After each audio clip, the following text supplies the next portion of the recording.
అయ్యాయి.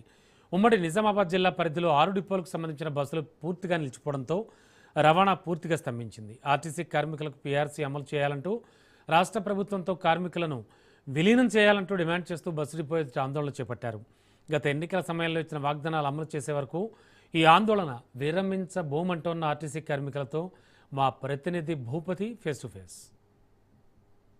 ఆర్టీసీ సమ్మె మోగింది. ఆర్టీసీ కార్మికుల సమస్యలు పరిష్కరించాలని డిమాండ్ చేస్తూ ఆర్టీసీతో సంఘాలతో అదేవిధంగా రాష్ట్ర ప్రభుత్వంతో జరిగిన చర్చలు విఫలం కావడంతో సమ్మె సైరన్ మోగింది. దీంతో ఉమ్మడి నిజామాబాద్ జిల్లా వ్యాప్తంగా సమ్మె కొనసాగుతుంది. ప్రస్తుతం ఆర్టీసీ డిపోలకే బస్సులు పరిమితమయ్యాయి.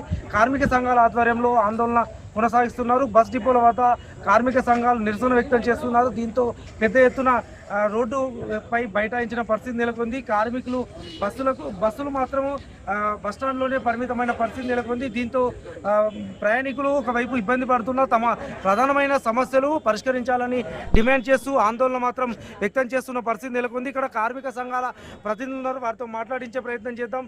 ప్రధానమైన సమస్యలు ఏంటి, అసలు రాష్ట్ర ప్రభుత్వం ఏం చెప్తుంది తెలుసుకునే ప్రయత్నం చేద్దాం. అసలు చెప్పండి, అసలు రాష్ట్ర ప్రభుత్వం ఏం చెప్తుంది? రాష్ట్ర ప్రభుత్వం ముఖ్యంగా నిమ్మకు నీరెత్తినట్టుగా ఉన్నది. ఏదైతే మా ప్రధాన సమస్యలున్నాయో ఆ సమస్యల మీద నెల రోజుల క్రితమే మేము రెఫరెండం చేయడం జరిగింది, సమ్మె నోటీస్ కూడా ఇవ్వడం జరిగింది. ముఖ్యంగా మా డిమాండ్లు ఏంటంటే ఆర్టీసీని ప్రభుత్వంలో వెంటనే విలీనం చేయాలి. ఏదైతే ముఖ్యమంత్రి గారు ఎలక్షన్స్లో మేనిఫెస్టోలో పెట్టడం జరిగింది, ఎలక్షన్లలో భాగంగా నేను కాంగ్రెస్ ప్రభుత్వం రాగానే ఆర్టీసీని ప్రభుత్వంలో విలీనం చేస్తా, ఆర్టీసీ కార్మికుల సమస్యలు ఎటువంటి సమస్యలు లేకుండా తీరుస్తా అని మాట ఇవ్వడం జరిగింది.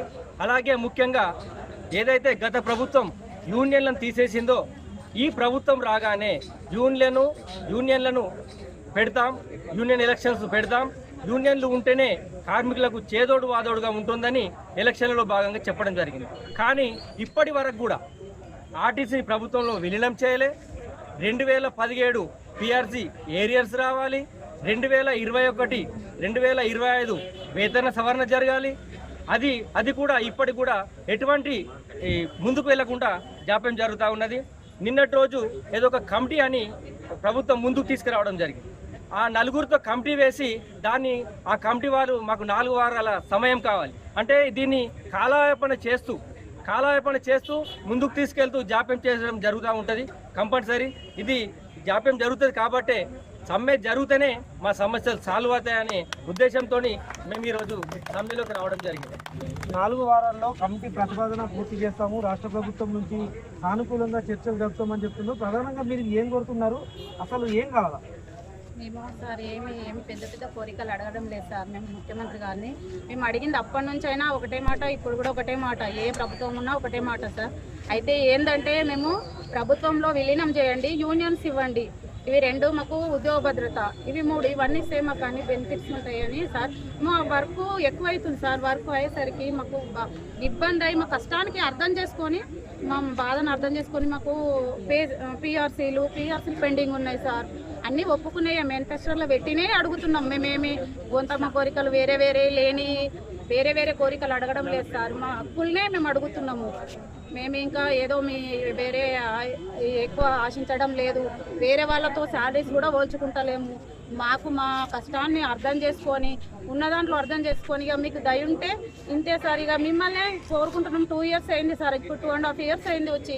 అప్పుడు చెప్పిర్రు మీరు ఖచ్చితంగా మేము చేస్తామని, ఒక ఆశ ఉండే, ఒక 5 months ఉండే. తర్వాత 1 year అయింది, 1.5 అయింది.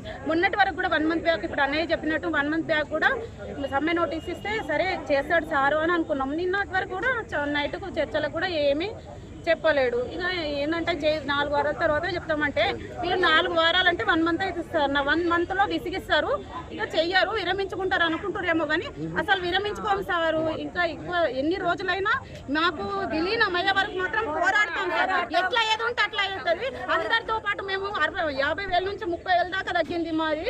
ఇప్పుడు 42 మంది చనిపోయారు. అప్పుడే పోరాడినాం. ఇప్పుడు ఎంతమంది ప్రాణాలు పోతే ఇది కూడా చూద్దాము. ఇది అంత అర్థమవుతుంది కదా సార్. ఇక అంతే మేము రిక్వెస్ట్గా అడుగుతున్నాము. తిడతలేము, ఏమి ఇబ్బంది పెడతలే సార్. మేము కష్టం చేస్తాం, చెయ్యమని అంటలే. మేము హార్డ్ వర్కర్సే. ఎప్పుడైనా ఎంతైనా భరించుకొని మేము ఇంట్లో సమస్యలు పక్కకెట్టుకొని ఇక్కడి వరకు ఈ వర్క్ చేసుకున్నాక ఇంటికి పోయినాక మాకు ఇక మా సమస్యలు మేము తర్వాత ఆలోచన మేము దాని ఇంటి మీద కూడా ఉంటలేదు సార్. మా టెన్షన్స్ ఎవరికి చెప్పుకోలేని పరిస్థితి సార్. అంటే కామ్గా వస్తున్నాము, ఓటీ స్పెషల్ ఆఫ్ చేసుకుంటున్నాము, వెళ్ళిపోతున్నాము, అయిపోతుంది అంతే. మా బాధను సీఎం గారు ఇప్పటికైనా అర్థం చేసుకొని మీ ఫ్యామిలీ మెంబర్స్ లాగా అనుకోండి సార్. ఆర్టీసీ వాళ్ళు అంటే ఏదో బేస్ట్ ఇది అనుకోకండి, మాతోనే మీరు మీతోనే మేము. మాకు మాత్రం ఇది చేస్తే పక్క నెక్స్ట్ ఇయర్ కూడా మీరే రానికి అవకాశం ఉంటుంది సార్. పరిష్కరించాలా, రాష్ట్ర ప్రభుత్వంలో ఆర్టీసీని విలీనం చేయాలని ప్రధానంగా డిమాండ్ చేస్తూ సమ్మెలకు వెళ్ళినట్లు కార్మిక సంఘాల నేతలు చెప్తున్న పరిస్థితి నెలకొంది. Vote studio.